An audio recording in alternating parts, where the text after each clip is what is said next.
ભલા મારા ડોક્ટર્સ અને એન્જિનિયર્સ બધા મજામાં છો ને? રાઈટ. તો આજનો જે ટોપિક આપણે સમજાવવા જઈ રહ્યા છે ને એ સામાન્ય બાબતોથી થોડોક ડિફરન્ટ છે. બહુ નથી, થોડોક. જે વચ્ચે ઉદાહરણ બાકી રાખ્યા છે ને એ આમાંથી સમજવાનો પ્રયત્ન કરીશું. ટોપિકનું નામ આપણી પાસે છે યંત્રશાસ્ત્રમાં કોયડાઓ ઉકેલવા. હવે આ બિલકુલ ટિપિકલ ગુજરાતી છે. કેટલાક એક્સ્ટ્રાઓર્ડિનરી सम्स હોય એમાં જે બહુ બધા બળ લાગતા હોય ને એને સમજવા માટે કઈ પદ્ધતિ અપનાવી, કયા સ્ટેપ્સ ધ્યાનમાં લેવા, બસ એ અહીંયા સમજાવવાનું છે. હવે તમે પણ રોજિંદા જીવનમાં આવું કંઈક ને કંઈક વિચારતા રહેતા હો છો. ધારો કે તમે કંઈક અનયુઝ્યુઅલ વસ્તુ જોઈ જેની પર અલગ અલગ પ્રકારના બળ લાગે છે એવું તમે વિચારો. કોઈક જગ્યાએ એક્સિડન્ટ થયો છે અથવા તો કોઈક વસ્તુ એવી રીતના ગોઠવાઈ રહી છે કે ટકી રહી છે, આવું બધું તમે જુઓ છો તો તમારા મનમાં સહજ પ્રશ્ન થાય છે કયા બળ લાગતા હશે, કેવી રીતના એ સંતુલનમાં છે, કયા કયા બળ એકબીજાની અસર નાબૂદ કરતા હશે. ઓકે, આ તંત્ર છે એના સિવાયના બીજા કયા ભાગ એની ઉપર બળ લગાડતા હશે. બસ આ બધી જટિલતા તમે જે સમજો છો એ જ અહીંયા આન્સરમાં લેવાનું રહેશે. આપણે પડી ગઈ ને ખબર? બસ તો પછી આ જ ચર્ચા આપણે આની અંદર કરવાની છે. કરેક્ટ? તો જે મેઇન વસ્તુ હાલમાં મારે સમજાવી છે એની અંદર how to solve any type of question related to the force acting on it and which may be in the equilibrium condition or not. તમે કહેશો સર આ બધું શું બોલી ગયા ઇંગ્લિશમાં? જે પહેલા ગુજરાતીમાં બોલ્યો ને જ ઇંગ્લિશમાં બોલ્યો. ધેટ મીન્સ તંત્ર છે આપણી પાસે સંતુલનમાં છે, ગતિ કરે છે, સંતુલન નથી જે હોય તે, એના માટે કયા સ્ટેપ્સ અનુસરવા જોઈએ જેથી કરીને એ પ્રશ્નનો જવાબ મળે. સૌથી પહેલા તંત્ર એટલે શું? મેં અગાઉ તમને વ્યાખ્યા કહી દીધી છે. વસ્તુ અથવા વસ્તુનો સમૂહ કે જેને તંત્ર કહેવાય. કરેક્ટ? તો એ સૌથી પહેલા તંત્ર નક્કી કરો. એની પર કયા કયા બળ લાગે છે નક્કી કરો. તંત્ર બીજા ઉપર કયા બળ લગાડે છે તે જુઓ. એની સાથેનો FBD નો મતલબ ફ્રી બોડી ડાયાગ્રામ. વસ્તુને નહીં દર્શાવવાના, માત્ર અગત્યનું શું છે આપણી પાસે તો કે બળ. બસ એને જ દર્શાવો એટલે આપણું કામ પૂરું થઈ જાય. કરેક્ટ? કેટલીક વાર આ બધું પૂરતું ના હોય તો શું કરવાનું? તો કે એના અડોશી પડોશીની મદદ લેવાની. તમે કહેશો સર વસ્તુના અડોશી પડોશી? યસ વાલાઓ, તમારી પાસે જે તંત્ર સ્વીકાર્યું છે એના સિવાયના બીજા કયા ઘટકો એની ઉપર બળ લગાડે છે એ વિચારો અને એને ફોલો કરો, એને સમજાવો. બસ પ્રોબ્લેમ સોલ્વ. આ પ્રશ્ન તમને પૂછાશે નહીં કે કયા કયા સ્ટેપ ફોલો કરવા જોઈએ, એવું ના પૂછે. ફિઝિક્સ જાણનારો માણસ આવા પ્રશ્નો પૂછે નહીં, આના ઉપયોગ માટેના દાખલા પૂછે. સમજાય છે મારી વાત? પ્રશ્ન નથી કે વર્તુળ માર્યું, મોડે કરીને લખ્યો કે બાકી રહ્યો? યાદ કરાવું તમને, મોડે કરીને લખ્યું કે બાકી રહ્યું? ફરીથી લખ્યું ને? બસ તો પછી તમારા દિવ્ય સરની આ વાત તમને યાદ રહેવી જોઈએ કે બંને થિયરી અગત્યની કીધી છે. એક વર્તુળાકાર સમતલ માર્ગ, બીજો વર્તુળાકાર ઢોળાવવાળો માર્ગ. બંને અગત્યની થિયરી આ ચેપ્ટરમાં મેં તમને કહી દીધી છે. મોડે કરી જ નાખવાની છે, કમ્પલસરી છે, બધા માટે છે અને તૈયાર થશે તો જ દાખલા, તો જ થિયરી. રાઈટ? ઓકે, તો પેજ નંબર 105 પર આપણી પાસે યંત્રશાસ્ત્રમાં કોયડાઓ જે ઉકેલવા છે, સોલ્વિંગ પ્રોબ્લેમ્સ ઇન મેકેનિક્સ. તો આ વસ્તુના એની પાછળના પેજ ઉપર તમને કેટલાક એના સ્ટેપ્સ આપ્યા છે. આપણે આ સ્ટેપ્સ કેટલાક છે સમજી લેવા છે. ગોખવા નથી, લખવા નથી. ફરીથી એકવાર, ગોખવા નથી, લખવા નથી, સમજવા છે, સિસ્ટમેટિકલી સમજવા છે. રાઈટ? સૌથી પહેલા પદાર્થ સમૂહના જુદા જુદા ભાગો, જોડાણો, આધારો વગેરેને વ્યવસ્થિત રીતે દર્શાવતી રેખાકૃતિ દોરો. સમજો, એક આકૃતિ દોરીને હું તમને સમજાવવાની કોશિશ કરું છું કે મારી પાસે આવું એક તંત્ર છે. એક પદાર્થ અહીંયા છે, એની સાથે દોરીથી જોડેલો બીજો પદાર્થ અહીંયા છે, અહીંયા ગરગડી સાથે જોડેલી દોરી છે, બીજો પદાર્થ અહીંયા છે, ત્રીજો પદાર્થ એની સાથે જોડ્યો છે, આટલો નાનો સરખો જ છે. અહીંયા પાછું મારી પાસે આવી એક ગરગડી છે અહીંયાની. રાઈટ? હવે આ જે ગરગડી છે એને મારે આવી રીતના મોટી કંઈક અથવા તો દોરીને અહીંથી નજીકથી બતાવવી પડશે. રાઈટ? તો અહીંયા આવી રીતના આ દોરી છે. રાઈટ? એની સાથે આ બીજી દોરી, એની સાથે આવો બીજો પદાર્થ, તમે અહીંયા ઊભા ઊભા એને ખેંચી રહ્યા છો. હવે તમારી પાસે તંત્રમાં આને 1 2 3 4 5 6 પદાર્થ એક સાથે જોડેલા છે. હવે આ રેખાકૃતિ બની ગઈ. એમાંનો તમારે જે અભ્યાસ કરવાનો છે એ આ સેકન્ડનો કરવો છે. તો પહેલો મુદ્દો, પદાર્થ સમૂહના જુદા જુદા ભાગો, જોડાણો, આધારો વગેરેને વ્યવસ્થિત રીતે દર્શાવતી આકૃતિ દોર દીધી. રાઈટ. બીજું, સમૂહના એક સગવડ પડે તેવા ભાગને તંત્ર તરીકે પસંદ કરો. મારે આનો અભ્યાસ કરવાનો છે એટલે આ મારા માટે તંત્ર થઈ ગયું બીજા મુદ્દા પ્રમાણે. ત્રીજું, આ તંત્ર અને સમૂહના બાકીના ભાગ વડે તેના પર લાગતા બળોને દર્શાવતી એક જુદી આકૃતિ દોરો. એટલે મારે અહીંયા જુદી આકૃતિ દોરવાની. બીજા, માધ્યમો વડે લાગતા બળનો પણ સમાવેશ કરો. તંત્ર વડે પરસ્પર લાગતા બળોનો સમાવેશ કરશો નહીં. તંત્ર વડે પરિસર એટલે બહારની બાબત સમાવેશ કરશો નહીં. આ પ્રકારની આકૃતિને નામ આવ્યું છે ફ્રી બોડી ડાયાગ્રામ, મુક્ત પદાર્થ રેખાચિત્ર કહે છે. બરાબર ધ્યાન રાખો કે આનો અર્થ એવો નથી કે આપણી વિચારણા હેઠળના તંત્ર પર કોઈ ચોખ્ખું બળ લાગતું નથી. જો હવે મારે આનો અભ્યાસ કરવો છે તો હું અહીંયા ખાલી આવું કરીશ અને અહીંયા 2 નંબર બતાવીશ. આ 2 નંબર એટલે આ પદાર્થને મેં બતાવ્યો. કયા કયા બળ લાગે છે એવું તમને જે સહજ ખબર પડે મને કહો. તો તમે કીધું સર દોરી આ બાજુ જોડેલી છે એટલે આ બાજુ તણાવ બળ લાગે. Very good. આ પદાર્થને પોતાનું વજન બળ લાગે વાલા બચ્ચાઓ, mg. 2 નંબર આપ્યું છે તો m2g. જો એ આમ ગતિ કરે તો આમ પાછળની બાજુએ બીજું બળ લાગે, ઘર્ષણ બળ. બીજું, આને ખેંચી પણ રહ્યો છે તો શક્ય છે કે આનાથી આ દિશાની અંદર આમ આ તરફ બીજું એક તણાવ બળ t' પણ લાગી શકે છે. રાઈટ. આ t આમ ખેંચે છે, જ્યારે આને ખેંચવાનું છે એટલે આમ, તો એનું આ તરફનું બળ લાગશે t'. બીજું, અને ઉપર તરફ બળ લાગે જેને લંબ પ્રત્યાઘાતી બળ કહેવાય, જેને r પણ કહી શકું છું. કરેક્ટ. બસ આ પ્રમાણેના બળ આની ઉપર લાગતા રહેશે. કરેક્ટ ને મારો વાલાઓ?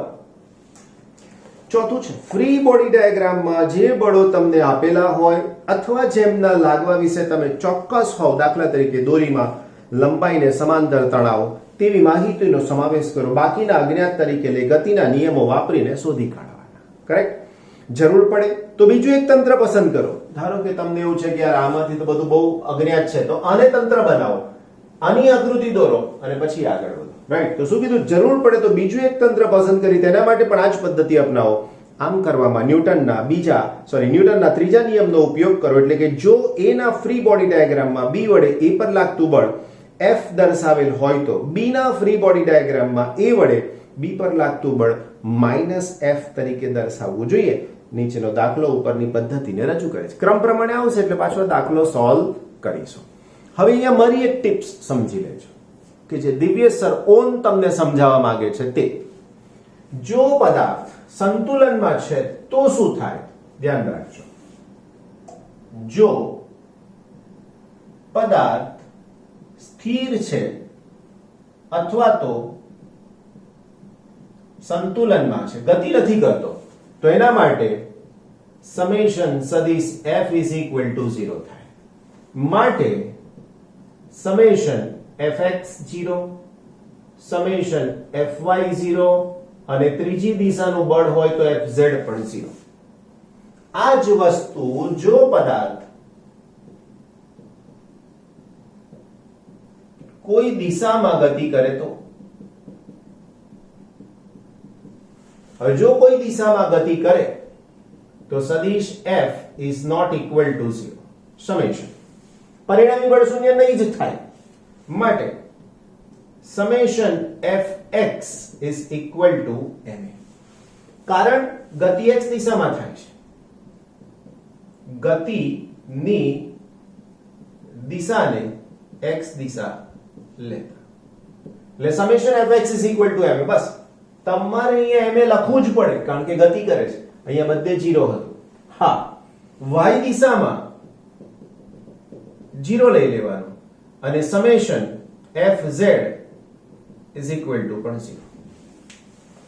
જો મારી આ ટિપ્સ તમે સમજી લીધી તો આના દાખલા રમતમાં સોલ્વ થઈ જશે. શું કીધું? એકદમ સરળ રીતે. ગતિ નથી થતી તો પરિણામ 0. ગતિ થાય છે તો એ દિશાને x દિશા તરીકે લઈ લેવાની, ઇઝ ઇક્વલ ટુ m એ મૂકી દેવાનું, જવાબ આપી દેવાનો. વાત પૂરી. ક્લિયર? કોઈ તકલીફ? ફાઇન. અચ્છા પાર્ટી, ઉદાહરણ આગળના જે સોલ્વ કરવા છે 102 નંબરના પેજમાં. બોક્સ અને ટ્રેનના તળિયા વચ્ચેનો સ્થિત ઘર્ષણાંક 0.15 છે. સ્થિત ઘર્ષણાંક એટલે મ્યુએસ અને એની કિંમત છે 0.15. તો ટ્રેનના તળિયા પર રહેલા બોક્સ માટે સ્થિર રહે તે માટે ટ્રેનનો મહત્તમ પ્રવેગ એ મેક્સિમમ કેટલો હોઈ શકે? ટ્રેનનો મહત્તમ પ્રવેગ કીધો છે.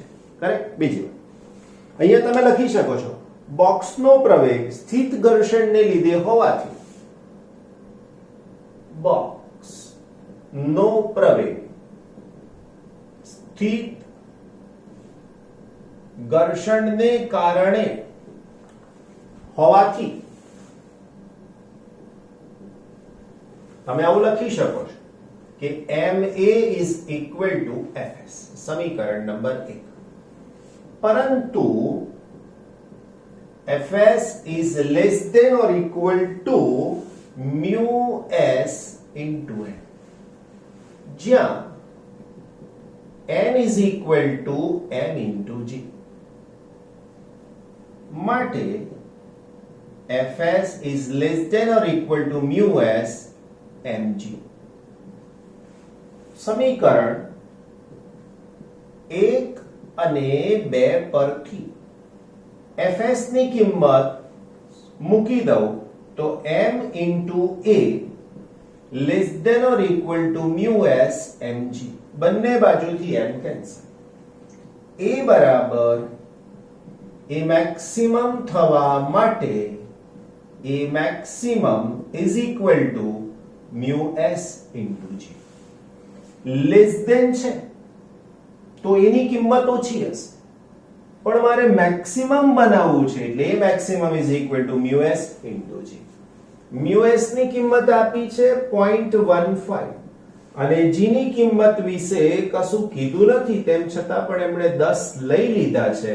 તો અહીંયા તમે લખી શકો છો કે એ maximum is equal to 1.5 metre second -2 થઈ શકશે. તો આ એનો બિલકુલ સરળમાં સરળ જવાબ થઈ ગયો. ખબર પડી ને?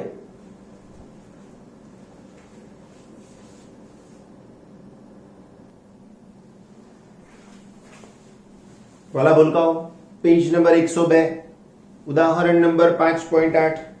આકૃતિ 5.11 જુઓ. 4 કિલોગ્રામ દળ એક સમક્ષિતિજ સમતલ પર રહેલ છે અને સમતલને સમક્ષિતિજ સાથે ક્રમશઃ ઢળતું કરતા 15 ડિગ્રી એ તે ખસવાની શરૂઆત કરે છે. બ્લોક અને સપાટી વચ્ચેનો ઘર્ષણાંક કેટલો હશે? આમ જોવા જાવ તો દાખલો બહુ સરળ છે, પણ એમાં ફિઝિક્સ જે રહેલું છે સમજાવવાની કોશિશ કરીશ હું તમને બિલકુલ સરસ રીતે. સૌથી પહેલી આકૃતિ જો હું ડ્રો કરું અહીંયા, તો આવી રીતે મારી પાસે એક સમતલ છે, એની ઉપર મેં આવા એક બ્લોકને મૂકેલ છે. આ સમક્ષિતિજ સમતલમાં અહીંયા એવું ક્લેમ્પિંગ કરેલું છે કે જેના કારણે આ ઉપરની સપાટી ધીમે ધીમે ધીમે ધીમે આમ થઈ શકે. હાલમાં આની ઉપર 2 જ બળ લાગે અને કયા મારા વાલાઓ? તો એ 2 બળમાં એક એનું વજન બળ mg અને બીજું એનું લંબ બળ n તમે કહી શકો છો. સપાટીને એક્ઝેક્ટ લંબ રૂપે લાગે છે માટે. સમજાઈ ગયું? બીજી વાત, હવે આ સમતલને હું અહીંયાથી આમ ઉઠાવું છું. કેવી રીતે થયું કહું તમને. જો આ ટેક્સ્ટ બુક છે, આની ઉપર 103 નંબરનું આપણું પેજ જોઈ લીધું આપણે. હવે આની ઉપર અહીંયા એક બ્લોક મૂકી દીધો છે. આમ આ બાજુ અહીંયાની છે એ આ થઈ, રાઈટ? એક્ઝેક્ટ એમની જેમ બતાવું તો મારે બુક આમ રાખવાની, બરાબર ને? ઓકે, હવે અહીંયા પદાર્થ છે તો ધીમે ધીમે અહીંયાનું સમતલ આ ઊંચું કરવાનું. જો હું આને આમ ઊંચું કરીશ આવી રીતે તો આ ઉપરનો પદાર્થ આમ ધીમે ધીમે ખસવાની શરૂઆત કરશે. આ બ્લોક ધીમે ધીમે નીચે આવશે તો એ બીજી આકૃતિ જો હું દોરું તો અહીંયાથી મને આવો જવાબ મળશે. આવો ખૂણો થયો આની સાથેનો અને એ ખૂણાને હું કહું થીટા. થીટા કેટલો કીધો છે તો કે 15 ડિગ્રી. આપણે છેલ્લે કિંમત મૂકીશું એની. હવે આ બ્લોક એની એ જ સ્થિતિમાં છે આવી રીતે. હવે શું કીધું ખબર પડી તમને? જો હું θ 15 કરતા સહેજ વધારીશ, ફરીથી એકવાર θ 15 કરતા સહેજ વધારીશ તો શું થશે? તો કે આના માટે સહેજ વધારીશ તો આના માટે શું કીધું? બ્લોક નીચે તરફ સરકવાની શરૂઆત કરશે. તો હવે બળ કયા છે એ દર્શાવવા અગત્યના છે. જો વજન બળ mg તો વાલા ભૂલકાઓ નીચેની દિશામાં જ લાગશે, અહીંથી આમ જ, રાઈટ? તો આ mg જ લખવાનું. લંબ બળ આ સપાટીને લંબ હોય, આ સપાટીને લંબ એટલે અહીંથી આવું જ દોરાય એમ. જોયું તમે? આને લંબ હતું તો મેં આમ બતાવ્યું, આને લંબ છે તો આમ બતાવવું પડે. બે બળ થઈ ગયા. અહીંયા એકબીજાની અસર નાબૂદ કરતા હતા, અહીંયા એકબીજાની અસર નાબૂદ કરતા નથી. તો સૌથી પહેલા હું લિસ્ટ આઉટ કરી દઉં કે કયા કયા બળ લાગે છે. તો નંબર 1 જે સમજૂતી આપણે આપવા માંગીએ છીએ તે બ્લોક પર લાગતા બળ. ક્યારે? ઢોળાવવાળા અથવા તો થીટા કોણવાળી સ્થિતિમાં. કરેક્ટ? તો હવે નંબર 1 વજન બળ mg કઈ દિશામાં? તો કે અધો દિશામાં, રાઈટ? નંબર 2 લંબ બળ જેને હું કહું n એ કઈ દિશામાં? તો કે સપાટીને લંબ દિશા. ક્લિયર? નંબર 3 ત્રીજી વાત કરું જે તમને ખબર નથી તે બ્લોક ની અપેક્ષિત ગતિનો વિરોધ કરતું ઘર્ષણ બળ Fs કઈ દિશામાં? તો કે ઢાળને સમાંતર ઉપર તરફ, રાઈટ? તો હવે મારી પાસે ત્રીજું જે ઘર્ષણ બળ છે તે અહીંયા લાગશે, F. કેમ? તો કે બ્લોક કઈ બાજુ અપેક્ષિત ગતિ કરે? તો કે નીચેની તરફ. એટલે ઘર્ષણ બળ કઈ બાજુ લાગે? તો કે ઉપર તરફ, રાઈટ? ના, હવે હું અહીંયા યામ પદ્ધતિ વિચારું છું આની સાપેક્ષે. હવે હું આનો FBD દોરીને બતાવું. FBD ધ્યાન રાખજો. આ બિંદુ એક થયો વજન બળ, બીજું થયો લંબ બળ, ત્રીજું થયો આ દિશામાં ઘર્ષણ બળ. કરેક્ટ? હવે હું જે યામ પદ્ધતિ વિચારવા માંગુ છું તે યામ પદ્ધતિ આવી રીતે લઉં છું. x દિશા અને આની સાથેની આ y દિશા. કરેક્ટ? હવે આ ખૂણો અહીંયાથી થશે થીટા. કેમ થીટા થાય એ પણ સમજાવીશ.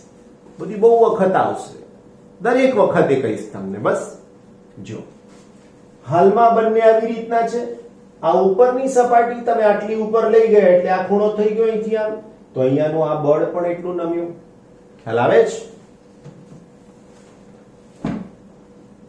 જો આવું હતું મારી પાસે, રાઈટ? હવે મેં આ ઉપરની સપાટી આમ કરી, હવે આની સાથે મેચ કરી દો તો આ સપાટીનો આ જે સદિશ છે અહીંયાનો આ એ આમ થઈ ગયો, અહીંથી આમ, હવે આમ થઈ ગયો. તો હવે એ સદિશ એટલે મારી પાસે આ થીટા વાળું બ્લુ લાઈન. તો અહીંયાથી આમ હતું, અહીંયાથી આમ થયું. જોઈ લો આ ખૂણો કેટલો થશે થીટા, કારણ તમે અહીંથી આમ થીટા લઈ જાઓ છો, અહીંથી આમ થીટા લઈ જાઓ છો, અહીંથી આમ. તો એ પ્રમાણે આ ખૂણો થીટા. ખૂણાની આ પાસેની બાજુ થઈ, કારણ કે તમારે આનો ઘટક જોઈએ છે. ખૂણાની પાસેની બાજુનો ઘટક થિયરીમાં જાઓ, જોઈ લો સૂત્રો, તો તમે બેશક આને કહી શકશો સર mg cos θ. ખૂણાની સામેની બાજુ, ખૂણાની સામેની બાજુ, પણ મારે અહીં નથી લખવું કારણ કે અગત્યતા અહીં લખવાની છે. તો આને લખીશ, જેને કહીશ mg sin θ. કરેક્ટ? તો આ બંને મારે આકૃતિમાં બતાવવા હોય તો અહીંયાથી આ ખૂણો થીટા, આને કહેવાય mg cos θ, અને આને આ દિશામાં ઘટક મળશે એને કહેવાય mg sin θ. આ આકૃતિ આ જ છે ને આ છે, આ જ છે. હવે મારે બે ઘટક સરખાવવાના, એક y દિશામાં અને એક x દિશામાં. જો x અહીંયા લખ્યું છે અને y અહીંયા લખ્યું છે. બસ અહીં x અને y દિશામાં સંતુલન હોવાથી તે દિશાના બળોને સરખાવતા. તો મારા વાલાઓ, હું પહેલા x દિશાનું બળ સરખાવું તો લખી શકાય F is equal to mg sin θ number 1, અને એવું જ બીજું બળ n is equal to mg cos θ સમીકરણ નંબર 2. હવે હું આ બેનો ગુણોત્તર લઈ લઉં તો મને આવું પણ સૂત્ર મળે, F upon n is equal to mg sin θ divided by mg cos θ cancel is equal to tan θ. right? તો આના ઉપરથી tan θ is equal to f ના છેદમાં n. રાઈટ? બોલો, ખબર પડી? હવે આપણી પાસે એક માહિતી છે કે પરંતુ સ્થિત ઘર્ષણ માટે, સ્થિત ઘર્ષણ, તો અહીંયા તમે fs લખી શકો છો બિંદાસ, કોઈ જ પ્રોબ્લેમ નથી. સ્થિત ઘર્ષણ માટે શું થાય? તો કે સ્થિત ઘર્ષણ માટે અહીંયા તમે લખી શકો fs is equal to μs into n. માટે fs upon n is equal to μs. સમીકરણ નંબર આને 3 અને આને 4. બોલો, કઈ હવે? તો કે ના સર, તમારે કઈ કહેવાની જરૂર જ નથી. કેમ? તો કે fs upon n બરાબર તો μs થઈ ગયું. માટે સમીકરણ 3 અને 4 પરથી શું થાય? તો કે μs is equal to tan θ. Right? બસ તમારી પાસે થીટાની કિંમત આપી દીધેલી છે. હવે જો તમે થીટા મેક્સિમમ કીધો છે ને, સહેજ અહીંથી વધારશો આમ, તો એ તમારા માટે ખૂણો જે વધે છે એના પરિણામ સ્વરૂપ 103 નંબર. બરાબર ને? તો તમને જો theta is equal two theta maximum થાય તો theta is equal two theta maximum થતા બ્લોક સરકવા લાગે છે. રાઈટ ને? બહુ સરસ. તો હવે મારે લખવું પડે કે μs is equal to tan theta maximum is equal to tan 15 degree. અને મારા વાલાઓ tan 15 ડિગ્રી નો જવાબ 0.27. તો એકદમ સરસ રીતે answer μs is equal to 0.27. બચ્ચા પાર્ટી, μs નો એકમ શું હોય? બોલો બોલો બોલો. μs નો એકમ, તો કે μs ને એકમ ના હોય મારા વાલાઓ. કેમ? તો કે F એટલે ઘર્ષણ બળ, એને એટલે લંબ બળ. ઘર્ષણ બળના છેદમાં લંબ બળ, એકમ ના જ મળે. કરેક્ટ? બહુ સરસ. શાંતિથી સમજી લેજો, કારણ કે આવા દાખલા બહુ જ બધા આવશે. શક્ય હોય એવી આવી આકૃતિઓ શાંતિથી સમજો, બધા જ બળને ચકાસો અને પછી આગળ વધતા જાઓ. ચેલેન્જ સાથે કહું છું, કોઈ મુશ્કેલી નહીં પડે. ભલા બચ્ચા પાર્ટી, ઉદાહરણ 5.9. આકૃતિ 5.12 એમાં દર્શાવ્યા મુજબ પ્રશ્નમાં જ્યાં લખ્યું છે ને આકૃતિ, ત્યાં આકૃતિ આપેલી હશે, એનું ચિંતા ના કરશો. હા, તો આકૃતિ 5.12 એમાં દર્શાવ્યા મુજબ હું ઝડપથી તમને આકૃતિનો સંદર્ભ પણ આપી દઉં. રાઈટ, જો આવી એક સપાટી જે આવું બતાવે ને, નીચે આવી લાઈન, એટલે દ્રઢ સપાટી હોય, ટેબલ છે અથવા ટાઇલ્સ છે, એવી સપાટીની વાત કરી રહ્યા છે.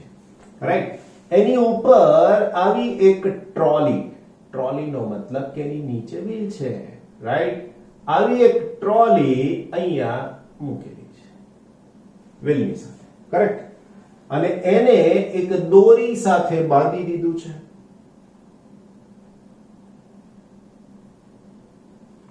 અને એના છેડે એક દળ પણ લટકાવી દીધું છે. રાઈટ, એ દળ m છે. ઓકે, અને m ની કિંમત છે 3 kg. રાઈટ, અહીંયા લખ્યું છે 20 kg. રાઈટ, આને કીધું છે w, આ t, આનું t, અને આ તરફનું ઘર્ષણ બળ f. ઓકે, બરાબર. રકમ વાંચી આગળ. દર્શાવેલ ટ્રોલી અને સપાટી વચ્ચેનો ગતિક ઘર્ષણાંક, એનો મતલબ કે ગતિ થવાની હોય એવું કહી દીધું છે સ્પષ્ટ. ગતિક ઘર્ષણાંક Fk is equal to 0.04. જો કિંમત કેટલી બધી ઓછી છે, 0.04 હોય તો બ્લોક અને ટ્રોલીના તંત્રનો પ્રવેગ કેટલો હશે? બ્લોક અને ટ્રોલીના તંત્રનો પ્રવેગ કેટલો હશે? કરેક્ટ. ઓકે, દોરીમાં કેટલું તણાવ હશે? આ દોરીમાં તણાવ પણ શોધવાનું કીધું છે. અને છેલ્લે g ની કિંમત 10 મીટર પર સેકન્ડ સ્ક્વેર લો, એ તો આપણે લઈ લઈશું કાનગીમાં. હવે એક વાત તમારે અહીંયા માનવી પડશે. માનવી પડશે એટલે કઈ ખોટું છે ને તમને હા પડાવું છું એવું નથી, સાચું છે. જેટલા વેગથી, જેટલા પ્રવેગથી આ બ્લોક નીચે જશે એટલા જ પ્રવેગથી આ ખસશે. એવું તો નહીં થાય કે આ ઝડપથી નીચે જશે ને શાંતિથી પહોંચશે નહીં. આનો જેટલો પ્રવેગ હતો દિશામાં એટલો જ પ્રવેગ આનો. એનો મતલબ એવો થયો કે તંત્રનો પ્રવેગ સમાન હોય છે. સાચી વાત. જેટલો પ્રવેગ આની પાસે છે એટલો જ પ્રવેગ આની પાસે છે. આપણે આ બંનેના FBD દોરવાનો પ્રયત્ન કરીએ. જો તમને અલગથી દોરીને આપ્યા છે FBD, free body diagram. Correct. તો જો આ આકૃતિ A થઈ. હવે હું આકૃતિ B દોરું છું. FBD છે કોનો? આના માટેનો. તો અહીંયા લખું FBD. FBD નો મતલબ ફ્રી બોડી ડાયાગ્રામ, એવું આપણે તમને પહેલા સમજાવી દીધું. FBD શું કહેવાય? FBD એટલે free body diagram. Very good. તો FBD બતાવીએ છે શેના માટેનો? તો કે m દળ માટે. આ m દળ માટે. જો અહીંયા એમણે w લખ્યું છે, કઈ વાંધો નહીં, w એટલે વજન છે. એની નીચે એમણે બતાવ્યું છે આ દિશામાં 30 ન્યૂટન અને ઉપર બતાવ્યું છે તણાવ બળ T. આના માટે હવે કહું તમને કે આના ઉપરથી આ દોરાયું કેવી રીતે? તો કે આ પદાર્થ નીચેની દિશામાં 3 ગુણાકારમાં g એટલે mg જેટલું બળ લગાડે. એટલે અહીંયા હું લખી શકું 3g 3 ગુણાકારમાં 10 બરાબર 30. g એટલે 10. રાઈટ. તો તણાવ બળ ઉપર છે, વજન બળ નીચે છે. ખબર પડી ગઈ ને? ઓકે. બીજો FBD એમણે આના માટેનો ડ્રો કર્યો છે. હવે એના FBD માટે હું FBD કોના માટે? તો કે ટ્રોલી માટે. રાઈટ. તો અહીંયા ટ્રોલીને બતાવી દીધી. હવે આ દિશામાં એની ઉપર લાગે છે તણાવ બળ અને મારા વાલાઓ આ દિશામાં લાગે છે Fk. Fk નો મતલબ ઘર્ષણ બળ. અને આખું તંત્ર ગતિમાં છે. હવે હમણાં જ આ જ લેક્ચરમાં પહેલી થિયરીમાં સમજાવેલું વાત યાદ કરો. જો તંત્ર સ્થિર હોય તો પરિણામી બળ 0. જો તંત્ર સ્થિર હોય તો પરિણામી બળ 0. જો તંત્ર ગતિમાં હોય તો પરિણામ is equal to ma. ફરીથી એકવાર, તંત્ર સ્થિર છે તો પરિણામી બળ 0. તંત્ર ગતિ કરે છે તો પરિણામી બળ 0 નહીં જ લેવાનું. કેટલું લેવાનું? તો કે ma. બસ. આ બળને તમે પ્લસ લેશો તો આને તમારે માઇનસ લેવું પડશે. અને તમે પ્લસ લો છો તો આને તમારે માઇનસ લેવું પડશે અને જવાબ 0 નહીં, જવાબ m a જેટલો. અહીંયા હોય તો દળ આ લેવાનો, અહીંયા હોય તો દળ આ લઈશું. કરેક્ટ? તો હવે હું લખીશ, એમણે જે સમજૂતી આપેલી છે જરા વાંચી લઈએ. એમણે એવું કીધું છે દોરી ખેંચાણ વગરની, ખેંચાણ વગરની એટલે ખેંચાઈ જાય તો અડધું બળ એમાં વપરાઈ જાય, એટલે દોરી ખેંચાણ વગરની અને ગરગડી લીસી હોવાથી 3 kg અને 20 kg ટ્રોલી બંનેના પ્રવેગનું મૂલ્ય એક સમાન હશે. બ્લોક માટે ગતિનો બીજો નિયમ લગાડતા. તમારી ટેક્સ્ટ બુકમાં બહુ ઉતાવળે દાખલા ગણેલા છે, ડિટેલ નથી કીધું. રાઈટ? અહીંયા આપણે આટલું જ લખીશું કે અહીં બ્લોક અને ટ્રોલીના તંત્રનો પ્રવેગ સમાન હશે.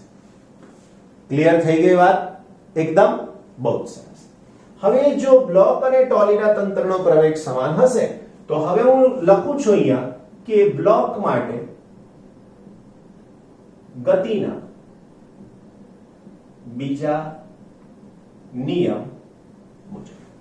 આના માટેની વાત કરું છું. એમણે જે લખ્યું છે એ જ પ્રમાણે લખું. 30 ઓછા તણાવ બળ T is equal to ma. તમને થયા 30 આવ્યા કેવી રીતના? તો મેં તમને સમજાવ્યું અહીંયા કે W1 કહી દઈએ is equal to mg કહી દઉં, 3 ગુણાકારમાં 10 કરી દઉં અને એટલે 30 થઈ ગયા. રાઈટ? એના જેમ ટ્રોલી માટે ગતિના બીજા નિયમ મુજબ, હવે આ તણાવ બળ વધારે છે, અહીંયા તણાવ બળ ઓછું હતું. કેમ? તો કે બ્લોક નીચે જાય છે, નીચે જાય છે એટલે આ બળ વધારે છે, માટે આમાંથી આને બાદ કર્યું. ફરીથી એકવાર, 30 ન્યૂટન બળ કરતા તણાવ બળ ઓછું છે માટે બાદ થયું.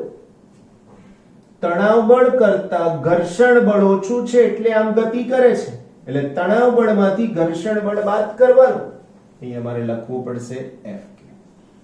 તો આવું લખીશ, તણાવ બળ T minus Fk is equal to m into a. આ m એટલે દળ ટ્રોલીનો. હું અહીંયા સિમ્બોલ પણ આપી દઉં એટલે તમને એની પણ તકલીફ ના જ પડે. અને અહીંયા લખી પણ દઉં, m is equal to 20 kg અને સ્મોલ m તો અહીંયા લખ્યા જ છે 3 kg. રાઈટ? બીજું, પરંતુ Fk is equal to mu k into n is equal to mu k into capital Mg. mu k, sorry મેં અહીંયા Fk લખ્યું છે, એકચ્યુઅલી છે mu k. કેમ? વાંચો પ્રશ્નમાં લખ્યું છે સ્થિત ઘર્ષણાંક, સોરી ગતિક ઘર્ષણાંક, એટલે મેં F લખું તો વાલા બળ થઈ જાય, પણ mu લખું તો ઘર્ષણાંક થાય એટલા માટે. રાઈટ? તો Fk is equal to mu k into n, mu k mg, mu k ની કિંમત 0.04, m એટલે દળની કિંમત 20 અને g એટલે 10. મારા વાલાઓ, આનો 0 નાનો 0 તમે આને આપી દો એટલે 4 થઈ ગયા, અને 4 ગુણાકારમાં 2 એટલે થઈ જાય 8. આની કિંમત અહીંયા મૂકી દો, માટે T minus 8 is equal to n into a. સમીકરણ નંબર 2. આમાં T માઈનસ છે અને આમાં T પ્લસ છે. સમીકરણ 1 અને 2 નો સરવાળો કરતા. ભૂતકાળમાં શીખ્યા છો તમે લોપની રીત મારા વાલા, બસ એ જ લોપની રીત અહીંયા લાગુ પાડી દઈશું. 30 ઓછા T is equal to ma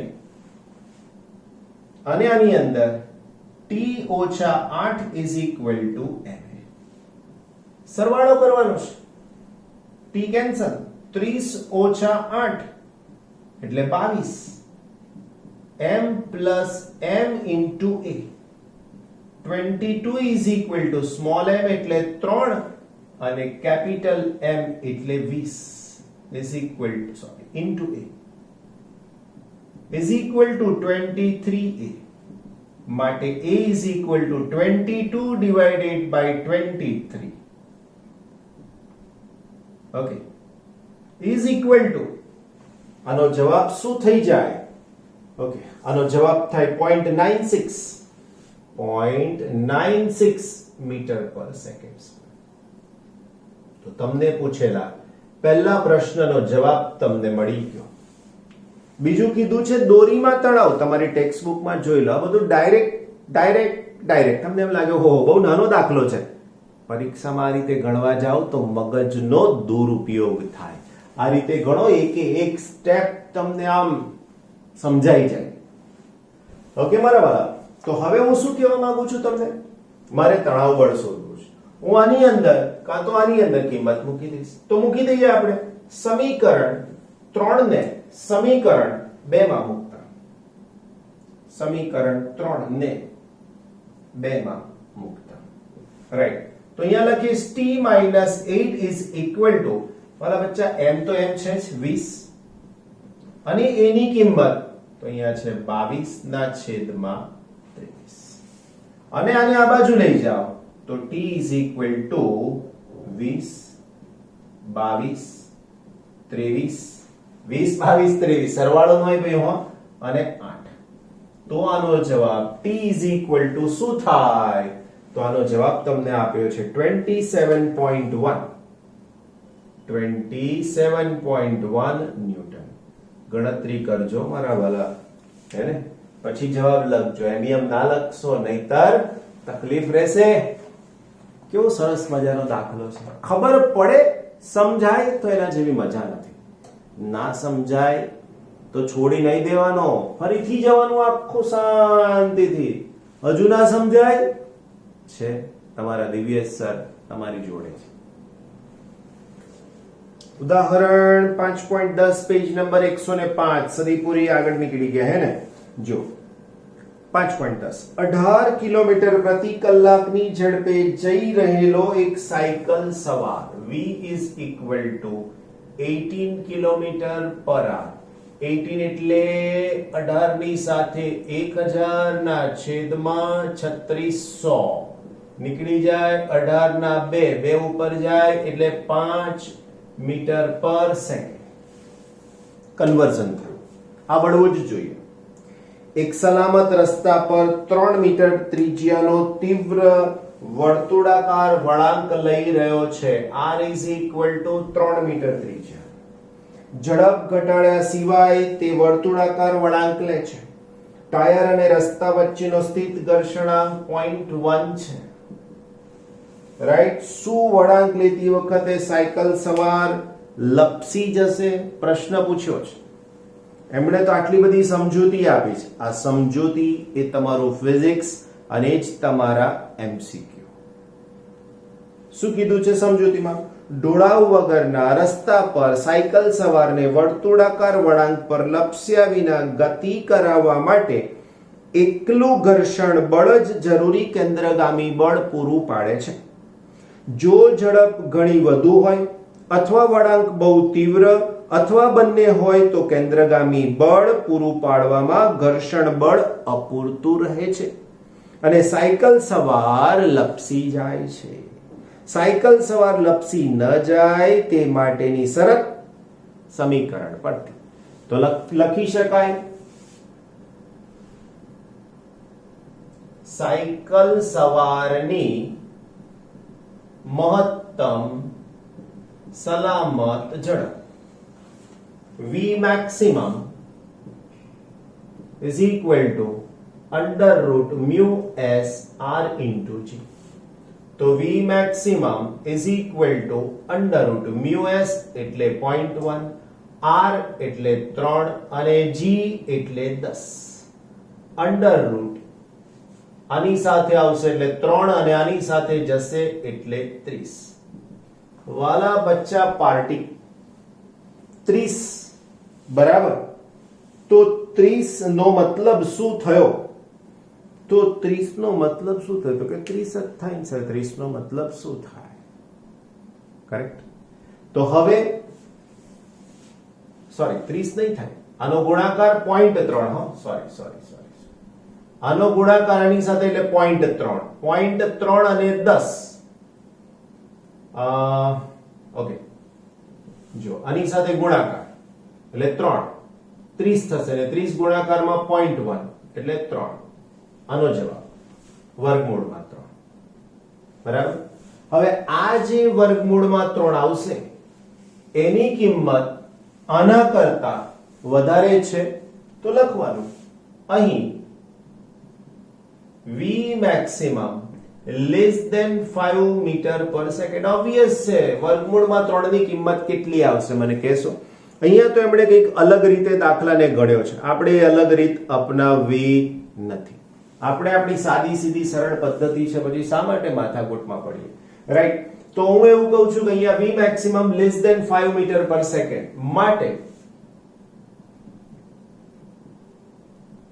cycle સવાર પ્રશ્ન શું પૂછ્યો છે લપસી જશે માટે સાયકલ સવાર લપસી જશે ઘણીવાર આપણે પણ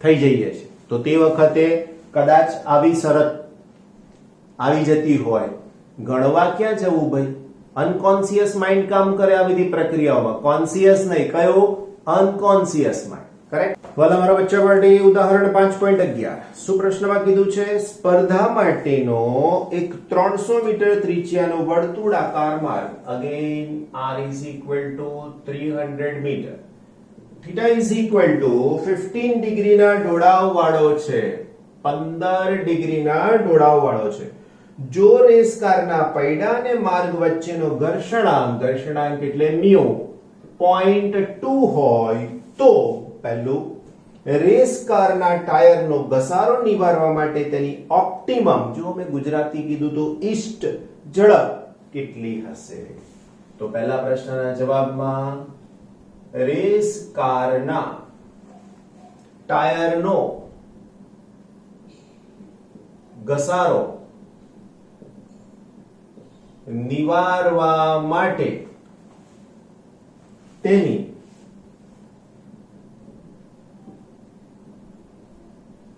ઓપ્ટિમમ સ્પીડ એનું સૂત્ર તમને ખબર છે કે v optimum is equal to under root rg tan theta that's it હવે કિંમત જ મૂકવાની છે મારા વાલા મિત્રો r એટલે 300 g એટલે 10 અને tan 15 વાલા મિત્રો tan 15 શોધતા log ટેબલ વાપરી દેવાનું હે ને અને tan 15 ની કિંમત તમે મૂકી દેશો અહીંયા તો તમને વર્ગમૂળમાં એક વેલ્યુ મળશે અને એ વર્ગમૂળની વેલ્યુ પરથી તમને v0 ની કિંમત મીટર પર સેકન્ડમાં અવશ્ય મળી જશે ઓકે બીજું પૂછ્યું છે બી શું કીધું છે જોવો ત્યારે લપસવાનું નિવારી શકાય તેવા માટે શક્ય મહત્તમ ઝડપ શું હોઈ શકે એમણે બિલકુલ ટૂંકમાં કહી દીધું જો આ સૂત્ર ને એનો જવાબ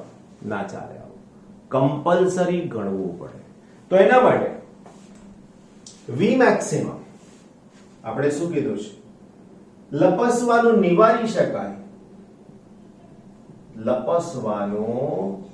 નિવારી શકાય તે માટે v maximum is equal to અહીંયા લખીએ v maximum is equal to under root શું છે તો કે rg into mu s plus tan theta divided by 1 minus mu s tan theta right હવે હું કિંમત મૂકું અંદર બધી સમજી લેજો અંડર રૂટ r ની કિંમત તો કે 300 g ની કિંમત તો કે 10 mu s 0.15 tan 15 divided by 1 minus 0.2 into tan 15 જુઓ હું તમારા માટે બધી જ જગ્યા છોડું છું અને તમારે બિલકુલ અનુસરવાનું રહેશે નહીં તો તમારા જવાબ પછી તકલીફ વાળા હશે અંશમાં 0.15 પ્લસ 76 છેદમાં 1 minus 0.2 into 10. V maximum is equal to under route, હજુ પણ જોજો હો 3000 ગુણાકારમાં અંશની સંખ્યા આવશે, છેદની સંખ્યા આવશે, is equal to હજુ પણ અંડર રૂટ, અને છેલ્લે તમે જવાબ આપશો V maximum મીટર પર સેકન્ડ. આ બધું તમે જાતે ગણો એટલા માટે બ્લેન્ક છોડી રહ્યો છું, બાકી હું અહીંયાથી ડાયરેક્ટ આમની જેમ આન્સર લખી દઉં, ચાલશે? નહીં ચાલે. એટલા માટે તમને મદદ થાય કે સરે ગણ્યું છે, જગ્યા છોડી છે, તો મારે એ પૂરવી પડશે, તો કામ થશે. કરેક્ટ? વાલા બચ્ચાઓ, તમારા સપોર્ટ, જે મહેનત તમે કરી રહ્યા છો, બિલકુલ લગલગાટ ચાલુ જ રાખજો. એના માટે કોઈ જ આળસ નહીં, કોઈ જ કંટાળો નહીં, માત્ર કેવળ તમને તમારું ડેસ્ટિનેશન, તમારા નામની આગળ the best DR doctor, the best ER, IITians and IITians, બસ એવું જ મારે જોઈએ છે. સપોર્ટ જોઈએ એટલો માંગી લેજો, મળતો રહેશે.